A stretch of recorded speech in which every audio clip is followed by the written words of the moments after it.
Bon, c'est dimanche. Il fait beau, c'est super agréable. Je vous remercie en tout cas pour vos petits retours par rapport à la précédente vidéo qui traitait la question post-traumatique en fait suite à un accident de voiture. Alors certains ont pu témoigner aussi de leur propre expérience. Toujours est-il que j'avais posté cette vidéo à un moment où j'avais l'intention de poster une autre vidéo pour donner des nouvelles, etc. Et puis du coup, j'avais annulé mon élan pour me centrer sur cet événement-là qui m'envahissait. Donc je vais parler un peu de mon actu. Alors mon actu, c'est que j'ai repris le boulot. Donc du coup à la rentrée, après les vacances, je suis beaucoup plus à l'aise par rapport à l'année dernière. L'année dernière, je ne comprenais rien. Et cette année, je fais quand même beaucoup plus de liens. C'est super agréable. Je me rends compte qu'avec peut-être des nouveaux collègues qui viennent d'arriver, je suis force de conseil, etc. et de soutien. Ce qui me positionne aussi à une autre place en fait dans l'organigramme, évidemment, maintenant. Parce que j'ai une micro-ancienneté qui fait qu'il y a déjà des petits réflexes que j'ai. Et c'est assez grisant parce qu'en général, quand tu te sens en position comme ça de réussite, tu te valorises par ça, automatiquement ça vient déployer encore plus tes compétences, donc c'est plutôt agréable. Autant l'année dernière j'avais une charge de travail énorme parce que je comprenais rien, donc il fallait aussi que je fasse le chemin cognitif qui me permettait de piger ce qu'on attendait de moi et dans quel système un peu plus général j'évoluais, quel était en tout cas le jeu d'interdépendance entre moi et puis les gens avec qui je travaille. Et cette année, c'est pareil. Il y a beaucoup de travail, mais la différence, c'est pas parce que je suis à la rue et que je comprends rien, c'est qu'au contraire, je comprends beaucoup mieux. Donc je perçois les incidences, automatiquement ça me donne du boulot parce que je sais ce que je suis censé faire. Alors qu'avant, j'étais même pas dans le déni, j'étais dans l'ignorance totale de ce que j'étais censé faire. Cette année aussi, des nouvelles fonctions, puisque je suis référent inclusion. Mon boulot, en tout cas, c'est de réunir des conditions d'accueil et d'apprentissage des étudiants qui présentent une situation de handicap, de manière à ce que ça ne vienne pas freiner, en tout cas, leur montée en compétences, et ce, en vertu des principes d'égalité des chances et du droit à la compensation de la loi de 2005. Donc je suis là-dessus. C'est ma nouvelle casquette, en tout cas cette année, c'est une nouvelle qui vient se greffer aux autres casquettes que j'ai déjà, mais c'est plutôt chouette, c'est plutôt grisant, mais par contre ça me mobilise à mort parce que des étudiants qu'on va rencontrer pour la première fois qui viennent de rentrer en formation, ils ne nous connaissent pas, ils ne sont pas forcément encore à l'aise par rapport à leur situation, Certains sont parfois même dans une forme de déni ou j'en sais rien, où ils ne veulent pas déranger, ils ne veulent pas que ça se voit, etc. Alors, mais moi je leur dis, vous vous doutez bien que si vous restez plusieurs mois, plusieurs années au sein d'un collectif promo, à un moment donné, les gens ils vont remarquer quand même qu'il y a quelque chose. Donc dans quelle mesure on ne pourrait pas non plus imaginer une communication autour de vos pairs pour que finalement ça rentre un peu dans l'esprit.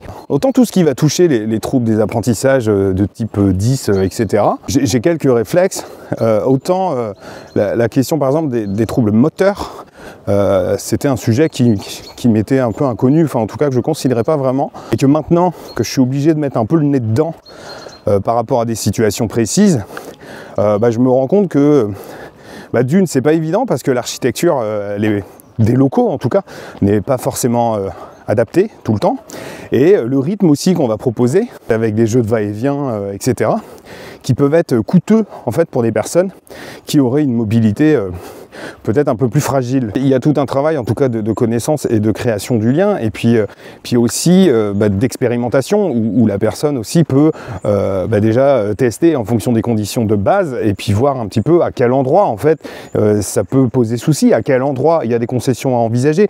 Donc ça peut supposer aussi les accompagner en tout cas dans la mise en œuvre d'un mode d'emploi, leur façon de fonctionner, les stratégies et compensations qu'ils mettent déjà naturellement en place, ce qu'ils ont connu et qui fonctionnait, ce qui ne fonctionnait pas. Et moi, mon boulot, c'est d'essayer de relier tout ça à ma connaissance de l'ensemble pour savoir dans quelle mesure on peut juste tordre un petit peu le cadre et dans quelle mesure il faut réinventer. Il faut être créatif, inventif et parfois pousser quelques portes. Tout ça en ayant une approche vraiment dans la triptyque micro, méso, macro, d'inscrire en fait le dispositif au-delà de 4 murs, aussi sur le territoire, l'environnement, et puis je dirais le côté sociétal. Ça suppose de connaître ce qui existe, ça suppose de créer du partenariat, et le partenariat, c'est pas que activer un petit peu un dispositif parce que ça existe, mais c'est créer de la relation aussi, c'est créer une relation de confiance pour parfois accélérer en fait les réponses, pour éviter d'aller chercher. On sait que ça existe et on sait qu'on peut user du carnet d'adresses, etc. Enfin,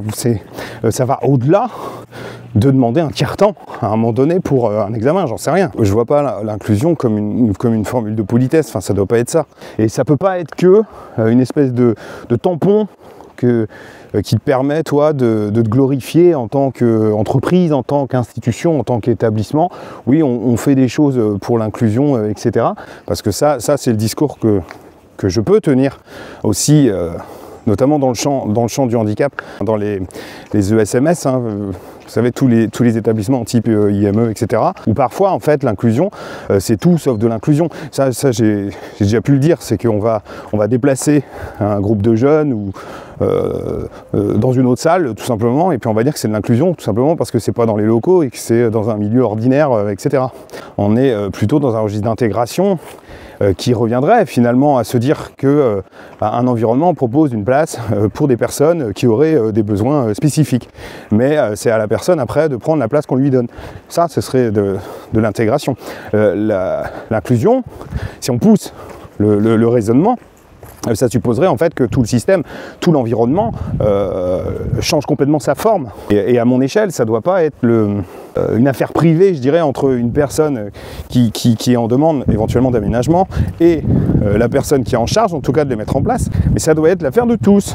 Et le fait de me confronter à ça, je me rends compte aussi des freins que ça peut soulever, des difficultés que ça peut engendrer, et qu'on peut vite à la fois se sentir un peu isolé là-dedans, et que je ne peux en fait que comprendre des parents qui ont bataillé par exemple pour que les aménagements dans le cadre d'un PAP soient mis en place à l'école en fait. C'est très souvent, on associe aménagement à une espèce de contrainte en fait qui va se rajouter pour le corps professoral, hein, pour l'équipe encadrante, etc.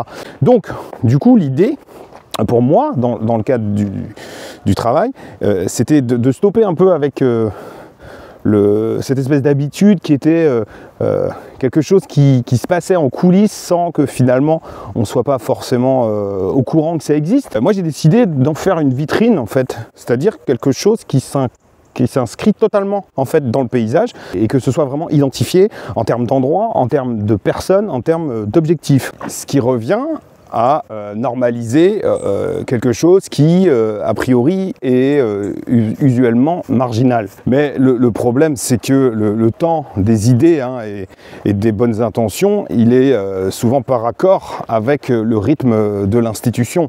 Et les points de tension vont se situer finalement dans un interstice qui est vraiment placé au niveau de ce décalage de temporalité. Et inévitablement, en faire une considération collective et partagée vient parfois impacter sur le confort des petits territoires personnels, dans le sens où si jusqu'alors un aménagement reviendrait à proposer un tiers-temps ou l'usage, j'en sais rien moi, d'un outil informatique à une personne, jusque-là ça va parce qu'on est un peu dans du classique en fait qui se normalise de plus en plus. Finalement c'est assez facile. Par contre si je te dis que ton bureau il est placé à un endroit très stratégique et ce serait pas mal que tu déménages pour en faire une salle de repos par exemple, automatiquement là ça vient poser un peu souci, parce que ce qui est logique en fait, c'est que ça suppose vraiment aux gens de